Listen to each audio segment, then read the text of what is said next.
Est-ce la fin de la pénurie de carburant au Mali? Après avoir subi l'interminable attente et le stress, les habitants de Bamako respirent et circulent de mieux en mieux grâce à un accord rapide entre le gouvernement de transition et les groupements pétroliers. Et grâce à l'arrivée de nouvelles livraisons, l'essence et le gasoil à nouveau disponibles dans les stations-service de Bamako, comme en témoignent ces Maliens interrogés par l'ORTM. On les écoute. Quand je suis venu, je vois qu'il n'y a pas assez de fils. Là, quand même, j'étais étonnée. C'est pourquoi je me suis arrêtée pour prendre la mienne tranquillement. Je n'ai pas fait de longues files. Je suis arrivé à 8 heures et ma moto a été servie à 9 heures. La situation commence à s'améliorer et j'espère que très bientôt, cette histoire de rang fera partie du passé. On est en train de faire des efforts pour que les clients puissent être satisfaits, surtout au niveau de l'organisation. Vous voyez, il n'y a même plus de fils. On est en train de faire tout pour qu'il y aura des satisfactions au niveau de la clientèle. Ils se disaient que les Maliens sur le blocus là, de quel Bamako ils partent, de quel Mali ils partent. Nous sommes tranquilles ici, tout le monde a eu l'essence. Moi-même, je viens, j'ai même pas 10 minutes, je fais mon plein et puis je m'en vais comme ça. Alors évidemment, il s'agit d'un soulagement visible dans toute la capitale et qui repose sur des mesures qui doivent prouver leur pérennité. Les autorités maliennes ont aussi pu compter sur leurs partenaires nigériens. 82 citernes de carburant sont arrivées le week-end dernier de Niamey, offertes et convoyées par le Niger. Un geste fort à l'heure où les deux pays se doivent d'apporter une réponse urgente à la menace commune, celle des attaques du JNIM qui mettent en péril ces importations de carburant. Alors cette accalmie va-t-elle durer? On en parle avec Tiambel Gimbayara, journaliste et éditorialiste, directeur de publication de La Voix du Mali. Bonjour Tiambel. Bonjour, merci de cette invitation. Merci à vous. D'abord, est-ce qu'on peut parler, Tiambel, d'un retour à la normale à Bamako? Est-ce qu'on peut parler d'un retour à la normale sur l'étendue du territoire? Parce que les images de Bamako sont certes rassurantes, mais ne décrivent pas forcément tout le territoire malien. Progressivement, on peut dire que la situation est en voie de se normaliser, est en train de se normaliser. Mais cependant, on ne peut pas être affirmatif partout parce que c'est un pays qui est vaste. Nous comptons 19 régions. Nous avions des parties qui sont carrément enclavées. Mopti connaît des difficultés depuis un moment, mais c'est en train de se résorber progressivement. Mais le ouf de soulagement est à Bamako avec ces millions d'habitants, plus que 3-4 millions d'habitants à Bamako et ses alentours. Ce ouf de soulagement également est ressorti par les unes de notre quotidien national qui titrait l'embellie se poursuit et finalement c'est une page que l'on tourne. Mais je crois qu'il faut surtout saluer la résilience des populations des grandes villes, des populations citadines qui sont habituées à travailler avec les moyens de déplacement qui ont été éprouvés ces derniers temps par cette situation difficile à laquelle ils n'étaient pas habitués. C'est une première pratiquement que le Mali connaisse et c'est à saluer cette résilience des populations. Mais également les mesures prises par les autorités qui ont tardé à donner des résultats, des résultats satisfaisants, mais ces résultats sont là, surtout ce dernier accord avec les opérateurs économiques où une citerne de carburant pouvait faire 72 heures au dépôt, à la douane, et c'est passé de 72 heures à 24 heures. Ça a donné des effets immédiats. Et encore, vous le rappelez tantôt, fort heureusement, l'appui d'un pays partenaire et ami. Et là, nous sommes dans le cadre d'un accompagnement utile parce que c'est une offre. C'est mettre 82 citernes à la disposition des populations maliennes. Il faut rappeler que les autres opérateurs économiques vendent quand même ces citernes. C'est du carburant. Le carburant est du domaine privé. Jusque-là, l'État est en train de nationaliser ça, de tirer les leçons de cette crise par la constitution d'une réserve, par tout ce travail préliminaire qui a pu prendre de cours, parce que dans un pays comme le nôtre, le carburant est une denrée vraiment stratégique, rare et nécessaire.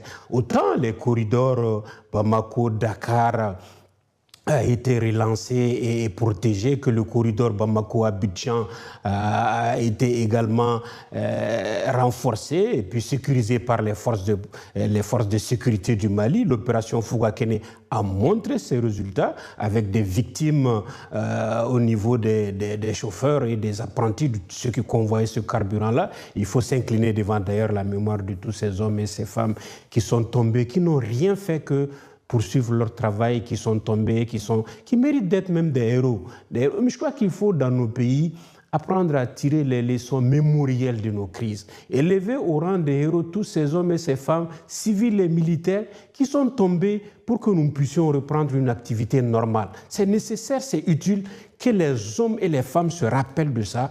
L'armée le fait d'ailleurs suffisamment. L'armée a tiré les leçons, le fait suffisamment. Mais ça doit être de même pour les populations civiles. J'imagine que ces opérateurs économiques aussi qui ont perdu leurs biens matériels, ces hommes et ces femmes qui sont victimes de cela, qui continuent malgré tout, parce que le Premier ministre le rappelait, c'est du sang, ce carburant est du sang, mais au-delà, il faut que ça reste dans la mémoire que telle personne, avec son nom, son prénom, ses années d'expérience, son numéro matricule, a donné de sa vie pour continuer à faire son travail. Ça ne peut qu'inspirer et donner confiance aux populations.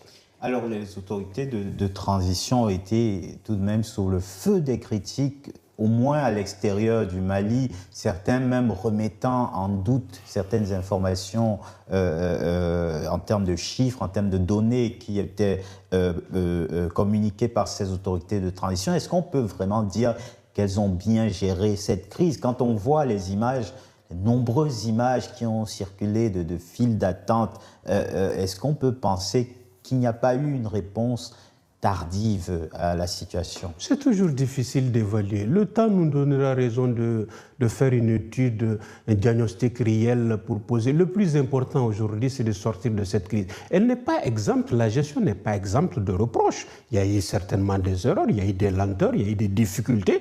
On aurait souhaité que cela n'existe même pas dans notre pays, mais c'est le cas en réalité. Donc il faut tirer les leçons, il faut tirer les responsabilités, il faut apprendre de ces erreurs, il faut apprendre des manquements qui ont pu arriver dans cette desserte-là pour qu'on n'en vive plus cette situation, pour qu'on n'en soit plus là. C'est à juste titre d'ailleurs de s'opposer à cela. On n'est pas obligé d'être d'accord, mais quand l'essentiel est en jeu, l'intégrité est en jeu, le pays est attaqué, les couleurs sont attaquées, les Maliens doivent être unis et solidaires. J'ai pu remarquer quand même que ça a fouetté le patriotisme des Maliens, le nationalisme de chacun. Ça nous a beaucoup plus unis ensemble et pour faire face à la crise, pour faire face à la perturbation de cette desserte en carburant, en hydrocarburant et en matériel de première nécessité qui a également ricoché sur les populations. C'est des difficultés que nous avions connues, que les populations ont connues. Maintenant, chaque chose en son temps, il faut tirer évidemment ces leçons-là, sanctionner ceux qui doivent être sanctionnés et puis continuer. Il y a eu une forme d'exagération quand on a entendu dire que Bamako pouvait éventuellement tomber à cause de cette crise. Ça, c'est une dimension qu'il faut vraiment relever.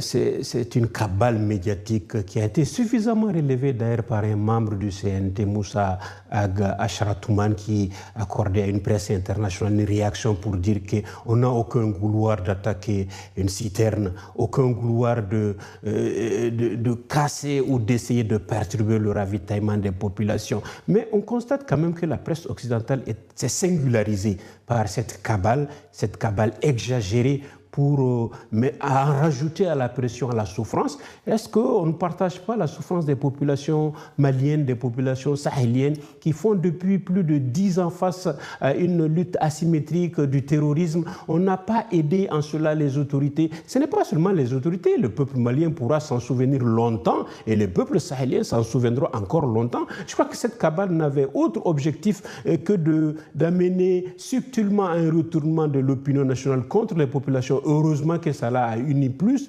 cela a rapproché plus les Maliens, ça a réveillé leur fibre patriotique au lieu du contraire. Et en cela, je crois que c'est ceux qui s'en sont donnés, se sont livrés à cette cabale médiatique, à cette approche condamnable, devraient tirer les leçons, éviter d'en rajouter à une situation. Quelle qu'elle soit, une douleur reste une douleur. Elle n'est pas mieux qu'en Ukraine ou ailleurs. Donc on doit respecter la souffrance des populations, accompagner cela au lieu de l'instrumentaliser politiquement. Et surtout, je vois en là une main cachée d'une certaine puissance colonisatrice qui voulait régler ses comptes avec la Russie. Elle n'a qu'à s'en prendre à la Russie directement. On n'est pas aussi un terrain de jeu politique, jeu stratégique. Le Mali, le Sahel, les pays de l'AES ont décidé de diversifier leur coopération, de faire face à la situation qui les concerne. L'Occident a lutté pendant 9 ans, 12 ans, n'a pas pu trouver une solution. Quoi de plus normal de se tourner vers la Chine, vers la Turquie, vers la Russie, de diversifier sa coopération militaire tout simplement pour pouvoir juguler. Il n'y a pas d'autre ambition derrière, cachée derrière, ni d'aventure derrière. C'est tout simplement trouver une solution au problème. Et ça, on ne peut pas le reprocher aux populations d'essayer de trouver. Les autorités d'essayer de trouver des solutions au problème. On a tout de même la problématique sécuritaire, les menaces du JNIM sur les axes routiers. Est-ce que cette problématique n'est pas de nature à reproduire ce problème de la pénurie de carburant dans un avenir proche? Est-ce qu'on n'est pas en train de soigner le symptôme sans aller s'attaquer de manière plus radicale au mal? Ou alors peut-être que vous nous direz, on mène ces deux fronts à la fois. Les deux fronts sont menés à la fois, mais on ne peut pas jurer de quoi demain sera fait. C'est dans les prévisions, c'est dans les luttes. Ce changement de stratégie de la part de ces groupes armés est une dimension quand même qui n'était pas prévue, qui a pris de court. On se rend compte finalement que tout ça est artificiellement préparé. C'est en connaissance de cause qu'ils s'en sont pris à cela. On ne pensait jamais que dans la lutte contre le terrorisme, ces terroristes s'attaquaient jadis aux camps, aux forteresses militaires. Quand ils ont vu que ces forteresses ne sont plus prenables et que les 3 États de l'AES s'organise au sein d'un état-major qui devient opérationnel. Vous l'avez rappelé tantôt, c'est ce carburant qui a été convoyé de Niamey à Bamako était par l'opération conjointe des forces armées burkinabées, maliennes et nigériennes qui l'ont convoyé jusqu'à Bamako. Mais on ne peut pas présager de ce qui va advenir demain. Mais en tout cas, l'opération Fougakene menée par le général Samaké et puis toute l'opération Camara, je disais, et toute l'opération qui s'en est suivie, l'état-major opérationnel depuis Niamey qui va lutter contre le terrorisme dans les 3 frontières du Mali, du Burkina, dans la zone du Liptako-Gourma, cette montée en puissance des forces armées maliennes, des forces armées burkinabées et de l'état-major opérationnel va peut-être aider, va certainement aider, avec la coopération avec la Russie, va peut-être aider et d'autres pays, va aider à ce que l'on puisse résorber ce problème-là, qu'on puisse définitivement lutter contre le terrorisme. Mais il y a une dimension militaire et une dimension de développement, une dimension économique également. Il va falloir prendre et faire ça de même. Et je crois que les États de l'AES ne marginalisent pas du tout cette dimension économique et qui aura une réponse certaine par rapport au prochain sommet des chefs d'État qui est prévu très certainement à Bamako le 22 et 23 décembre prochain, si je ne m'abuse, et certainement au cours duquel le président Assimi Goïta, qui présidait jusque-là la présidence, présider l'AES, va passer la main certainement à un de ses camarades qui va reprendre le flambeau. Et là, certainement, le Mali pourra se reconcentrer sur une lutte interne, une lutte cela en coopération avec le Niger et le Burkina, comme ça a été de tout le temps le cas. Mais on ne sait pas, on ne sait jamais de quoi demain sera fait, mais ce qui est sûr et certain, les bandits armés doivent savoir que ce changement de stratégie, cette mutation stratégique ne fera que renforcer la cohésion nationale, unir beaucoup plus les Maliens face à l'ennemi commun et l'ennemi tout désigné qui avait été montré par l'Occident, aujourd'hui par les autorités et par tout le monde, a montré ses limites, a montré sa véritable face avec ses sponsors, avec ses soutiens. Et ça, les Maliens, les Sahéliens lutteront farouchement pour se débarrasser de l'Hydre. Alors justement, concernant l'Alliance des États du Sahel, ce geste de livraison de 82 citernes, c'est l'un des actes majeurs de coopération, on va dire, entre les pays de l'AES. C'est appelé à se répéter. Est-ce qu'il y a une réponse commune vis-à-vis de cette situation qui découle tout de même de cette situation sécuritaire complexe entre les trois pays? Est-ce que la réponse commune va être finalement rendue entre ces trois pays? Les pays du Sahel n'ont d'autre choix que de faire face à leur destin. L'Occident a lutté, je le rappelais tantôt, pendant plus de 9 ans contre le terrorisme. La solution appliquée, qui était l'élimination, de décapiter les groupes terroristes, n'a pas donné les résultats escomptés. Aujourd'hui, on est passé par le G5 Sahel également, qui n'a pas donné les résultats parce que les fonds n'ont pas suivi. Aujourd'hui, les États du Sahel, au sein de l'Alliance, ont décidé de mettre leur destin en commun. 3 pays qui ont même monté un état-major qui siège à Niamey, qui aujourd'hui a montré un exemple en convoyant ce carburant, je le rappelais tantôt, mais également est opérationnel dans le secteur du Liptako-Gourma, à la frontière des 3 pays, pour lutter concrètement contre cela. Ils n'ont pas d'autre choix que de continuer à lutter avec les moyens, les renseignements mis à disposition par des partenaires qui sont opérationnels, qui sont dignes de confiance encore dans la région, et puis éliminer les plus irréductibles d'entre eux, ensuite aller vers la négociation pour cela. Et en soi, chacun doit jouer son rôle. Et ça, j'interpelle les ulémas, les ulémas du Mali à s'impliquer dans cette lutte-là, les marabouts, les prêcheurs, par rapport à une politique de déradicalisation. Cette politique de déradicalisation peut aider également. L'aspect développement n'est pas marginalisé parce qu'il y a une banque de développement qui va être désormais lancée pour ces 3 pays. Et cet aspect de développement,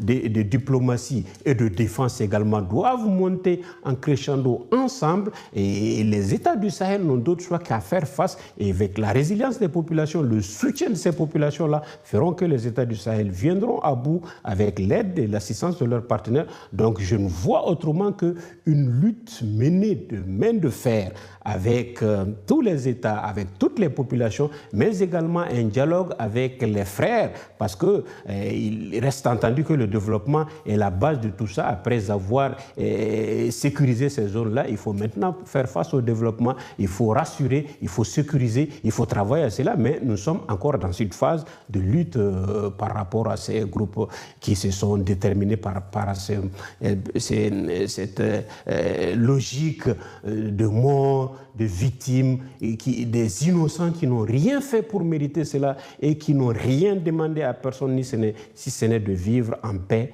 et dans leur pays, dans leur espace et dans leur zone de prédilection.